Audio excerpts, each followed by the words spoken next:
Hello channel viewers, I am DS, your psychologist, and welcome to another episode on Channel NITT.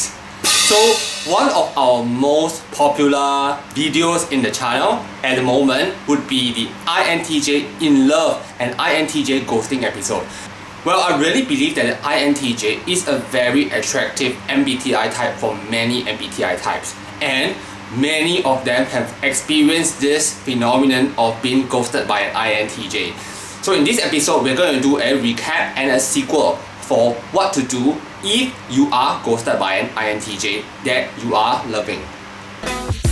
I just don't know what I'm doing now.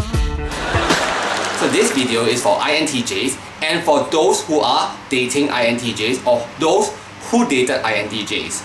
So what I mean by dating is that you have actually exchanged a lot of messages over the phone, you have talked and you have really met, and then suddenly the INTJ just disappears. So technically this ghosting is very sudden. You message them and they stop replying altogether. They may even block you.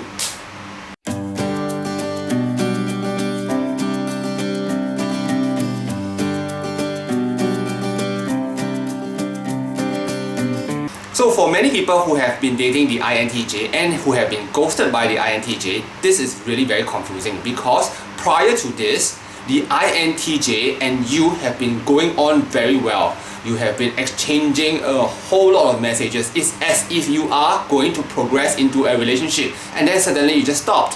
What happened? So we have already talked a lot about this in episode 51. If you have not watched episode 51, do remember to go and take a look at that episode. So the INTJ is really feeling very vulnerable. It's getting way too close for them. They need to retreat back into their shell. They need to think about this. They can take a very long time to think about this. Well, let me think about it.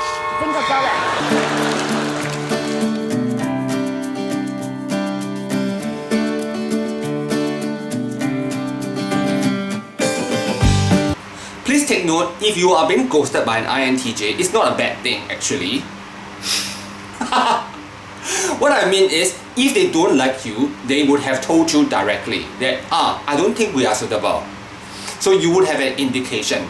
If you are ghosted, then this is good news because you mean something to them at least. So they are really seriously considering you.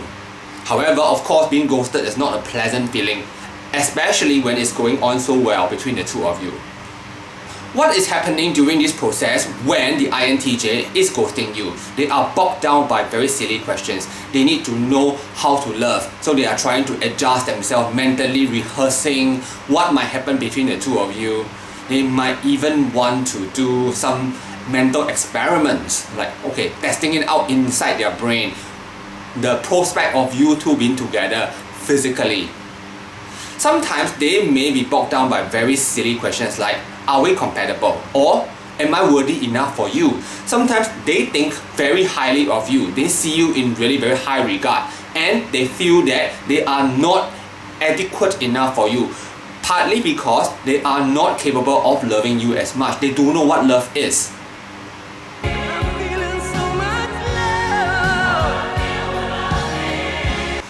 Unfortunately, because the INTJ is FE blind, so their blind spot is extroverted feeling, they are unable to feel your pain, your agony. You actually love them so deeply, or you have such strong feelings for them. They actually also have very strong feelings. They can feel strong feelings, it's just that they cannot reciprocate at the moment. The INTJ is also very unlikely to know that you are actually so in love with them. They can't feel it because they are FE blind. So what should you do if you are caught in this situation? First, don't offer them anything physical. So what do I mean by this? Don't ever appear under their block or at their workplace with a lunch box and say, I got you lunch or something like that. This is going to be very freaky and frightening for them. It will totally push them away from you.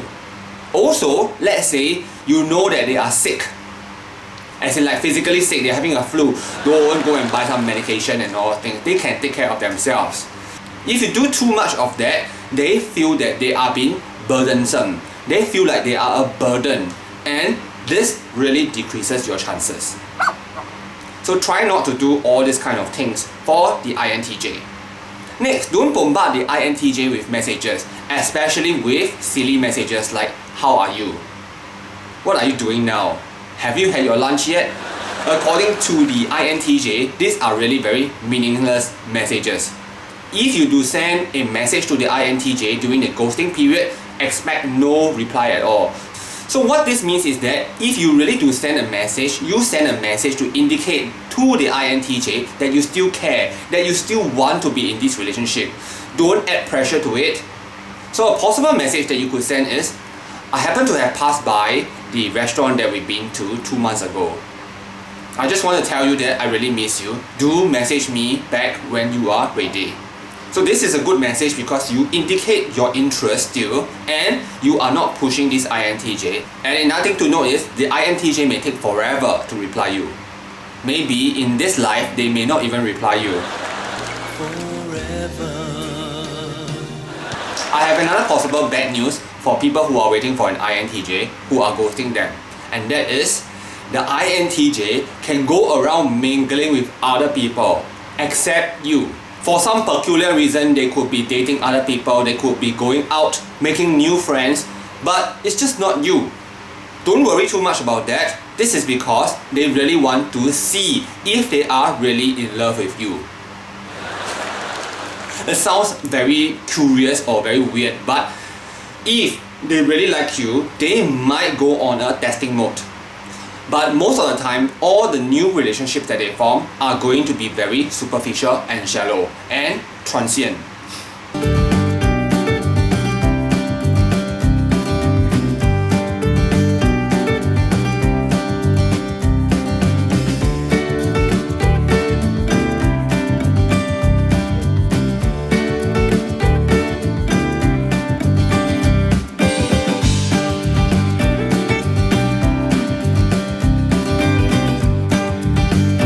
Because there's no telling how long an INTJ may ghost you. It could be just weeks, even months, sometimes even years or decades. Oh, I don't know what a decade is. So my advice to all the people waiting for the INTJ is, if you really like this INTJ, just drop this INTJ a message, say that you miss this person and then you are going to wait for this person. But you can take this time to just go and do your own stuff. Focus on your work, focus on your career, focus on your studies, focus on everything else. Also, go and meet new people. Live your life. Don't just wait for the INTJ. It is not to say that the INTJ is not important. It is just that if you really love the INTJ, then you should love yourself more. And if you really mean something to this INTJ, the INTJ is very likely to stalk you on your social media. If the INTJ knows that you are living very well, they would be very envious and they wish that they could be part of your life. So go do your thing.